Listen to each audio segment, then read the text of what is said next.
second talk of the day.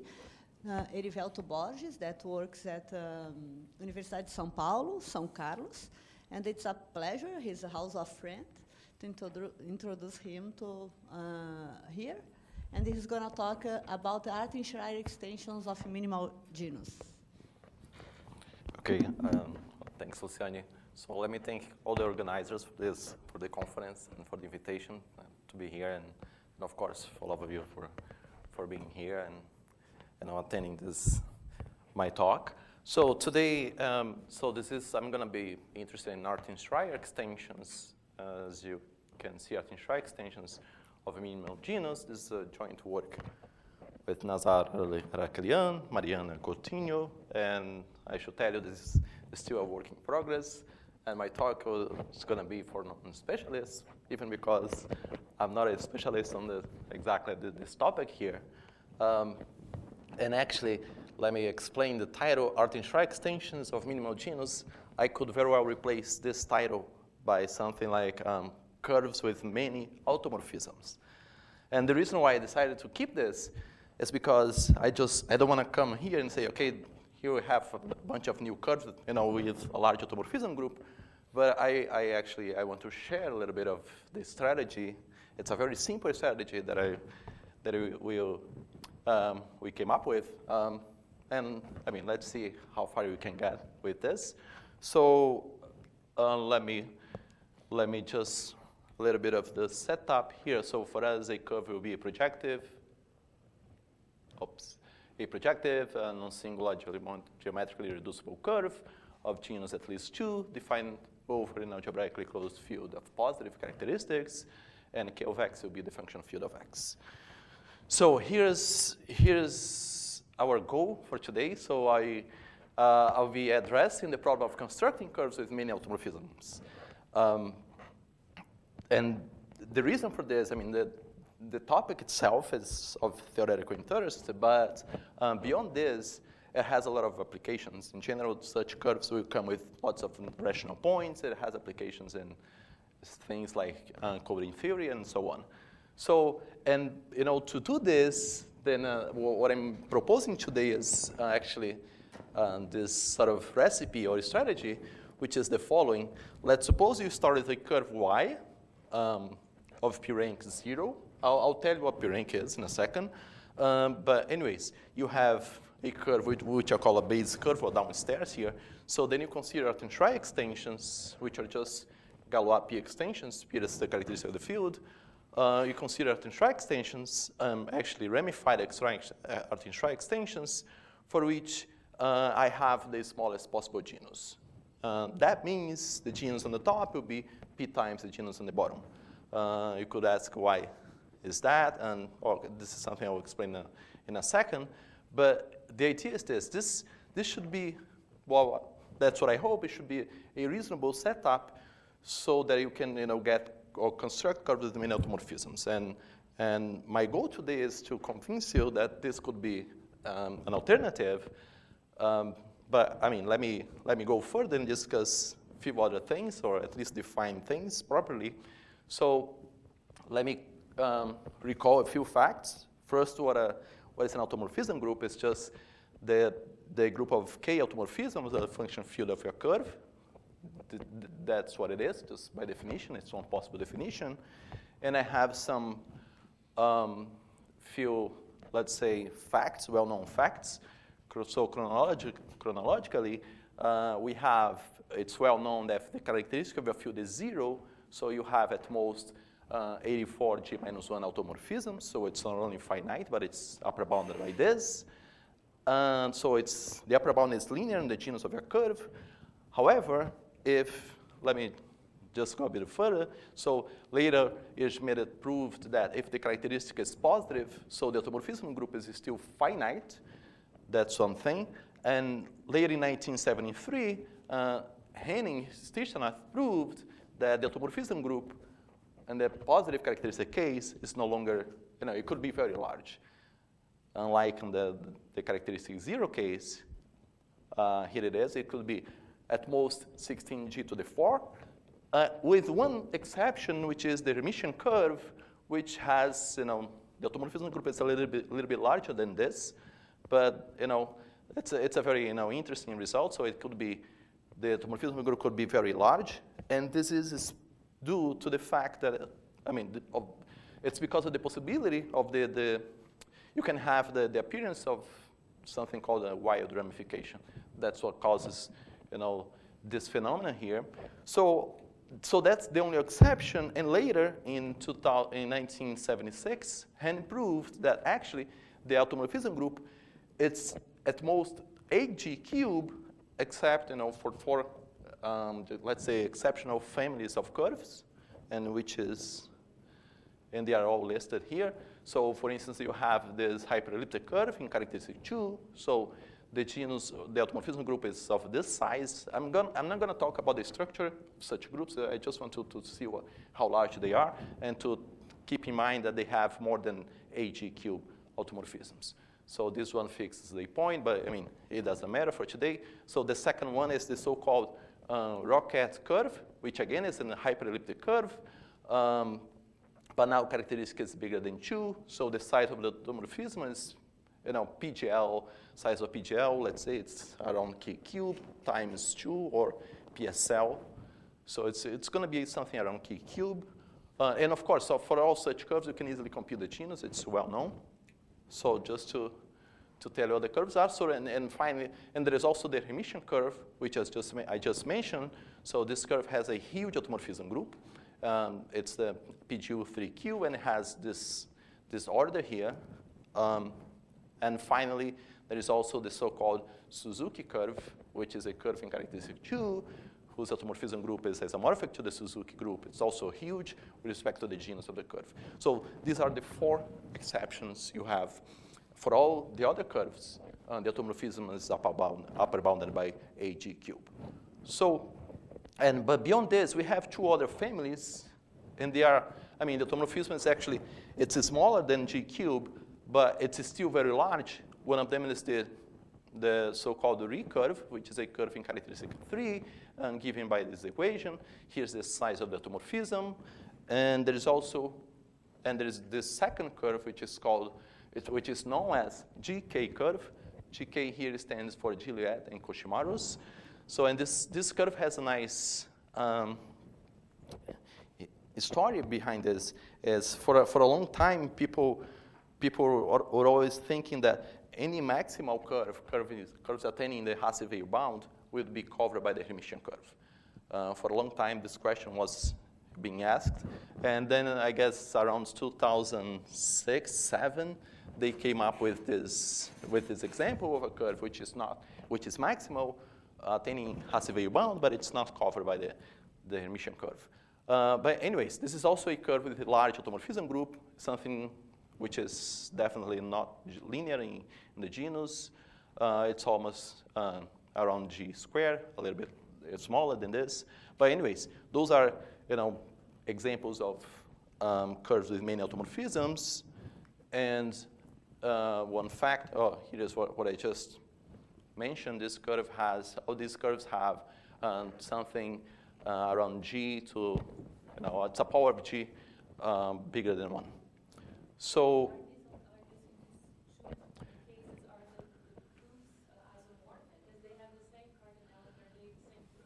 no. These 2, no. This one is much bigger than this with respect to the genus. Because you see it's the same number. No, they are not isomorphic, not at all. Even because this one is only for characteristic 3. This one is more general. No, they are not. Okay, so, but anyways, they all have a large automorphism. That's one fact. And also, something interesting is, another property that all these curves have in common is that they all have 0 P rank. I'll tell you in a bit what it is. But this already tells you, hey, there is some very interesting property that you should look at if you're trying to find or hunt for curves with many automorphisms. So P rank should be 0 P rank should be one such property. So let me tell you what the P rank is, also known as Hasse-Witt invariant.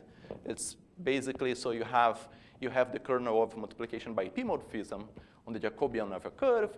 So there will be an integer between 0 and the genus of the curve for which this guy here is isomorphic to this number of copies of ZP. It's pretty much, it's the number of copies of ZP in the Jacobian of your curve. So, and that number ranges from 0 up to the genus of the curve. There are, of course, there are other possible definitions for this, and clearly, of course, they're all equivalent. But one thing that you should, I didn't write here, but that was my fault.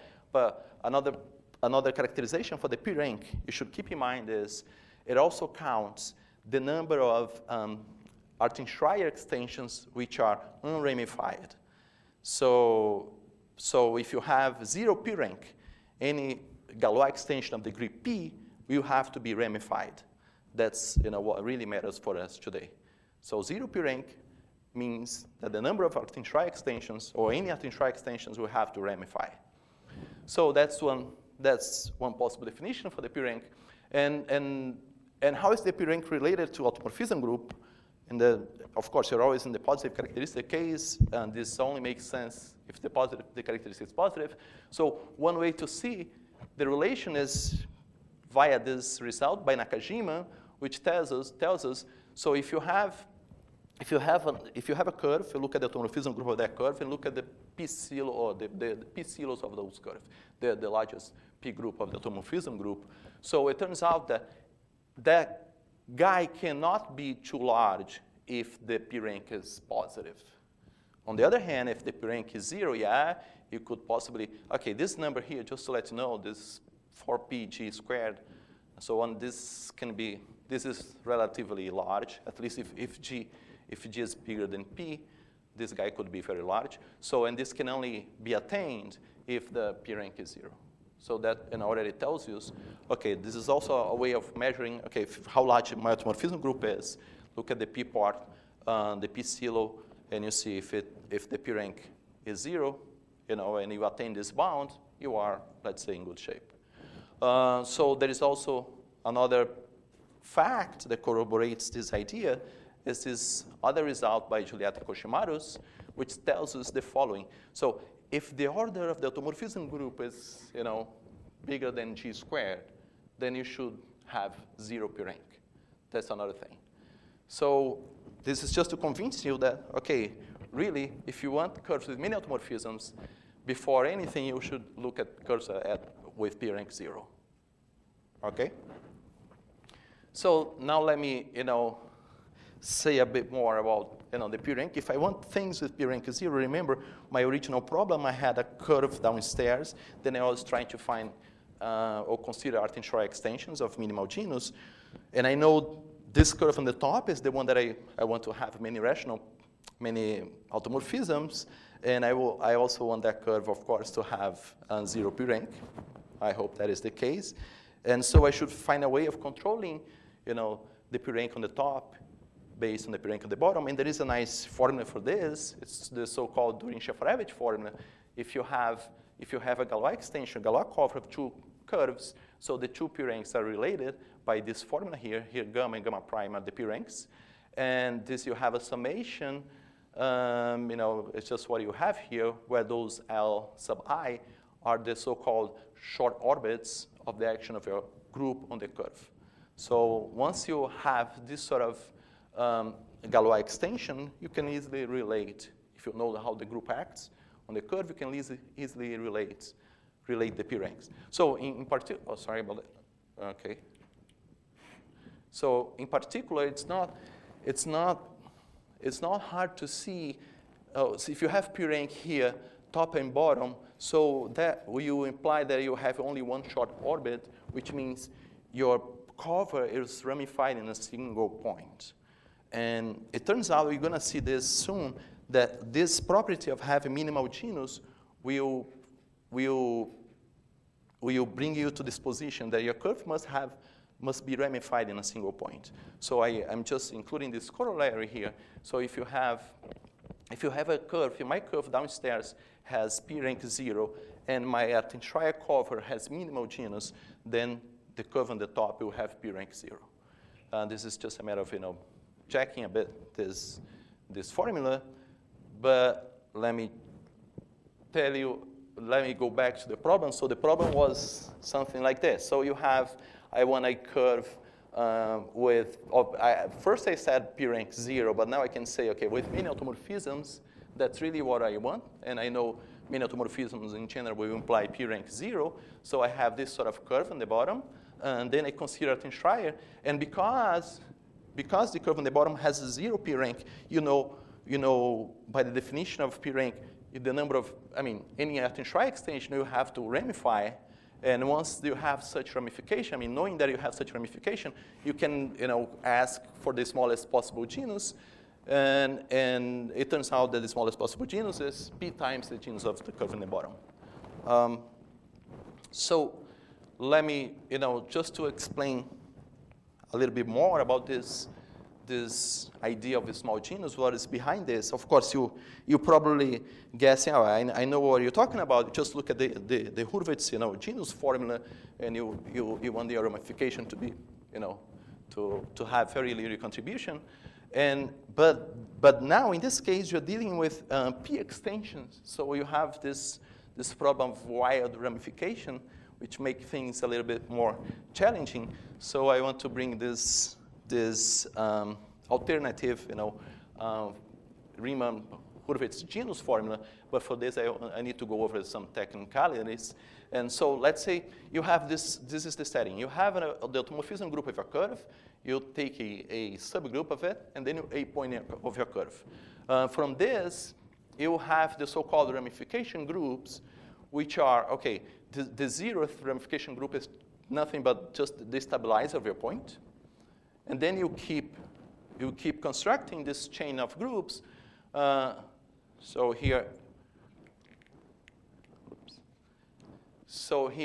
we have the ith ramification group is defined as being the guys stabilizing your point P, for which this function here vanishes at P with order at least I plus 1, right? This pi sub P here is a local parameter P.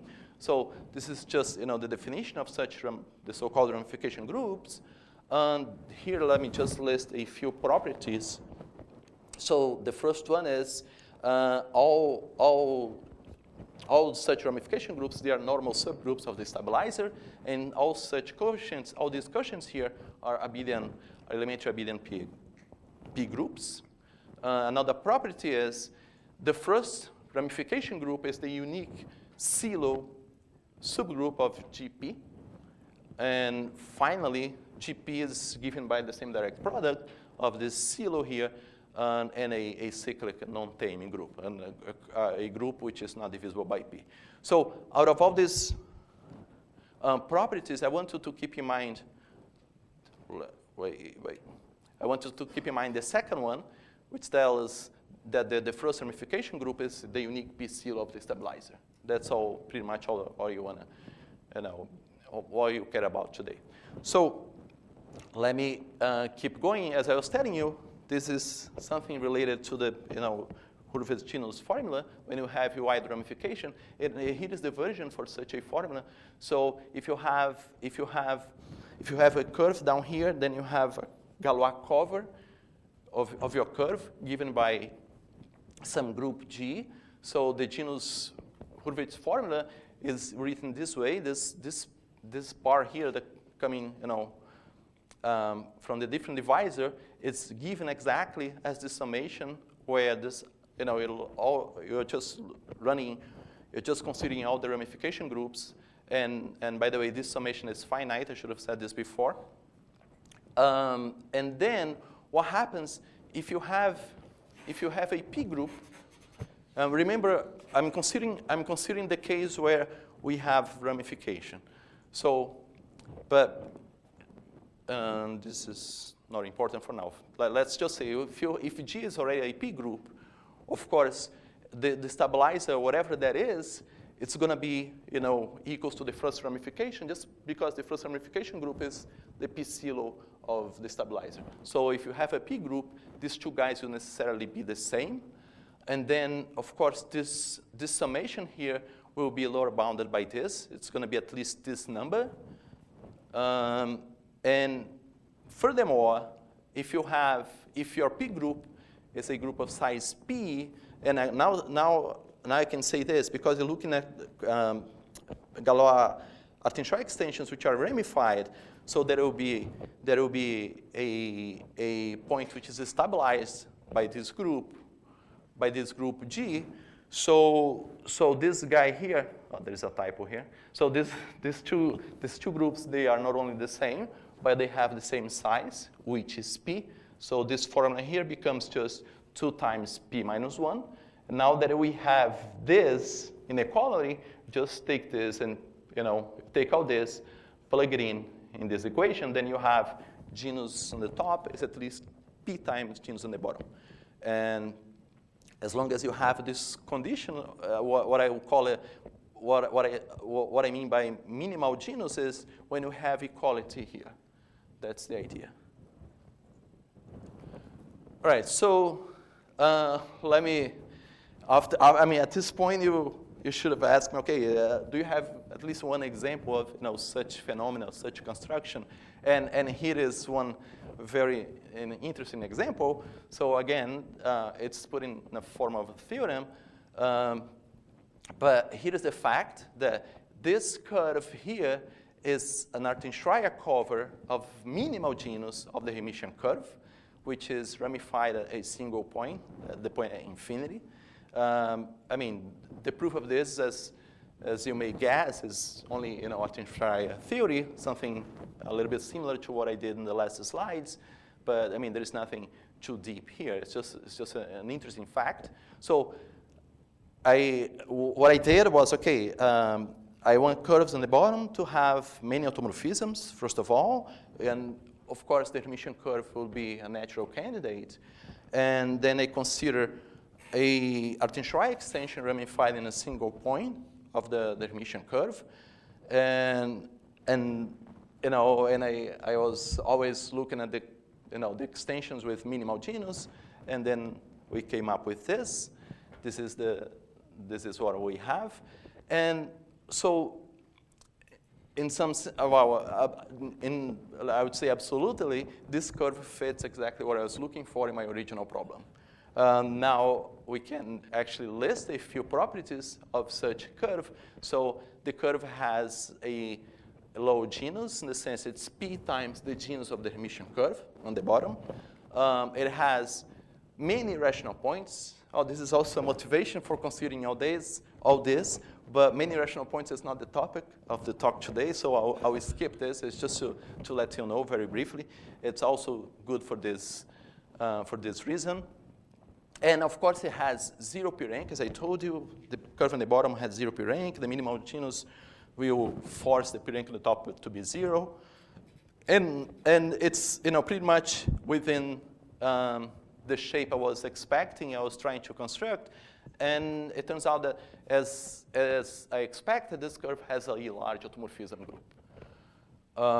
Okay, so how large is this?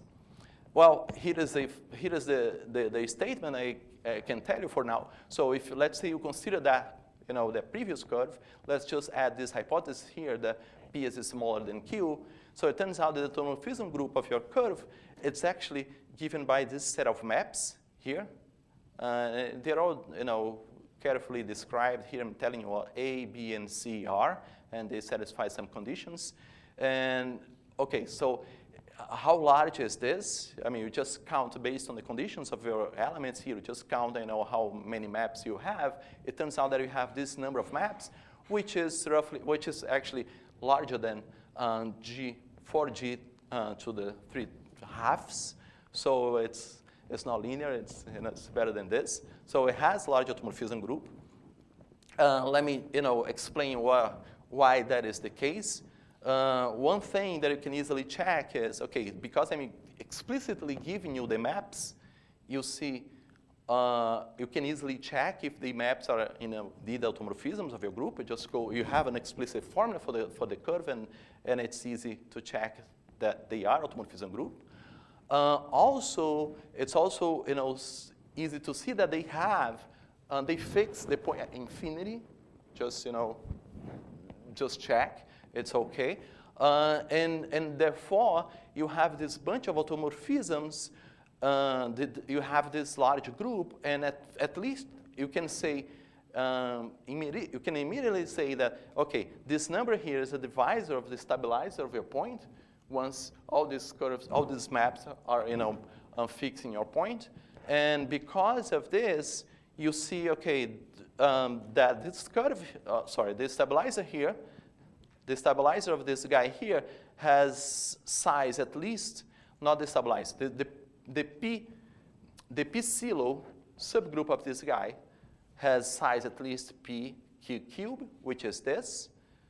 And you can just do a bit of computation because you know the genus of this curve. You have this inequality here. The first ramification group, the P silo of the stabilizer, has size bigger than 2 times G plus 1. But why? You could ask me, OK, why are you looking at this? Why is it important? It's because this comes as one of the ingredients to prove that you indeed have, that the automorphism group of your curve is indeed given by this set of maps. So, and let me, elaborate a bit more about this last line. And here is as I told you, there is a special ingredient for the proof of that previous theorem, which is a result by Giulietta and Koshimaros that tells us the following. So if you consider the automorphism group of your curve, and if you know that the P silo of the stabilizer of a point has order bigger than 2 times G plus 1, then one of the following occurs. Either the automorphism of your curve, the automorphism group of your curve is exactly the stabilizer of the point, or your curve is birationally equivalent to any of these 3 curves here, the Hermitian curve, Suzuki curve, the Rie curve. Well, I know, because I know a bunch of automorphisms, you just go there and check. I know the stabilizer of the P silo of the stabilizer of my point is very large. It's bigger than 2G plus 1. So I'm actually, under this condition here. So to conclude, what I want to conclude is that my automorphism group is actually the stabilizer of my point. And to do this, you just have to rule out these possibilities. And my curve is not a Hermitian curve. My curve is not the Suzuki, it's not the Rie curve. And the way I see this, just look at the genus. The genus are, just too different. So I can easily rule out these 3 possibilities and then conclude that the automorphism group of my curve is actually the stabilizer of that point at infinity. Oh, OK, I already have a bunch of automorphisms. I know whatever automorphisms I have, in addition to those, they have to fix my point at infinity. And so now I have another strategy to go ahead and complete the proof, which is the following. Let's just look at the Weierstrass semigroup at this point at infinity. And again, here's the curve, here's a Lima. So it turns out that you can, I wouldn't say easily, but yes, you can compute the Weierstrass semigroup of your point at infinity. And based on this, you can easily check that those Riemann spaces are generated. You have an explicit basis for those guys. Well, but now, because I know whatever I have in my automorphism group, it's always stabilized my point P. So therefore, these 2 spaces here, these 2 Riemann spaces here, they must be invariant by my automorphism group. Well, if my automorphism acts on those, so I don't have many possibilities, for the description of such maps. So X should be a linear combination of X and 1. Y should be a linear combination of these guys. So those are the possibilities for the automorphism group of my curve. But look, everything here is very explicit. You just, if these are the possibilities, you just go there on the curve and check, what makes this to work, what you need for A, B, and C, so that this guy is indeed an automorphism of your curve. And taking, as I'm saying here, take into account the equation of your curve. the result follows in the sense that the conclusion is what you get from this fact is that all the automorphisms are exactly the ones I gave you at the beginning when I announced the theorem. So this is a very simple strategy. You know that the automorphisms, they all fix the point. So if you know the Riemann-Roch space associated to that point, you know exactly what the automorphism should look like, and that will give you the full description you're looking for. So this is the end of the story, at least for this curve here. At least for this curve here, I know a description of my automorphism group. And remember, what I did here, I look at the Hermitian curve, and then I took an Artin-Schrey extension with minimal genus. And of course, I could just do the same if I keep going, take an Artin-Schrey extension for the curves upstairs, and so on. In other words, we can actually, via iteration, we can easily check that this minimal genus condition arising from this inequality in the Artin-Schrey setting can be extended to the setting of elementary P abelian extensions. And in this case, this formula here just becomes G is at least P to the R times G genus of the curve on the bottom, where P to the R is the degree of your abelian extension. So we can pretty much do the same thing. And in particular, you can, again, consider the Hermitian curve on the bottom. And instead of x to the p minus x, you can just replace this by any additive linearized separable polynomial. And pretty much use the same strategy and come up with the automorphism group of this curve. Let me just give you an example where you can do this. So this is the simplest possible case. So instead of x to the p minus x, I'm just taking x to the p to the r for any r minus x. And again, using exactly the same methods that I have used for the case when r equals 1, we can say something about the automorphism group of this curve. It turns out that, at least for this case, when p to the r is bigger than q, so the automorphism group will be of this. We have this size here, which is actually much bigger than the case when you have p equals 1 that we just saw. It's essentially using the same techniques here. And in particular, genus here will be p to the r times genus of the Hermitian curve. So you have size of the automorphism, we have the genus. So you can easily check that for this curve here already, the automorphism group is bigger than 4g squared. So this is considered a very large automorphism group. And not only this, you can also take, let's say, if you take q equals p, here it is. So if you take q equals p, so this formula up here just becomes this one, right? And you see your automorphism group will have a CILO of this size, p to the 2r plus 3. Now, if you remember, Nakajima's bound tells us that the size of the p CILO is upper bounded by this. And actually, this guy here, the second one, is the largest number. And if you just do the computation and you have all the data here, you're going to see that this number here is exactly p to the 2r plus 3, which is the size of any CILO, my automorphism group. So that curve also reaches Nakajima's bound. So it is indeed a curve with large automorphisms. So I could say just to recall what I did, what is behind this is just a strategy. It's a very simple strategy, but at least now you can live and say, hey, how can you come up with curves with many automorphisms? Again, take something which already has a bunch of automorphisms. Let's say, an Artin-Schrey extension ramified at one point, such that the point on the bottom curve has a very large, the stabilizer of that point has a very large p-silo.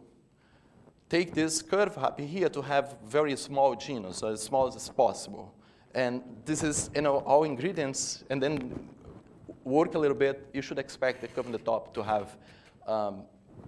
have many automorphisms. This is, as I told you, it's something relatively, simple, but that's the strategy I have to share with you today. And of course, there are lots of smart people here. If you can come up with something, improve this recipe would be great. So here I can list a couple of problems. So come up with new recipes to construct curves with many automorphisms. You can maybe inspire yourself in this very simple one. And of course, construct curves with large automorphisms, let's say, such that you have a power of g here with this exponent bigger than 2.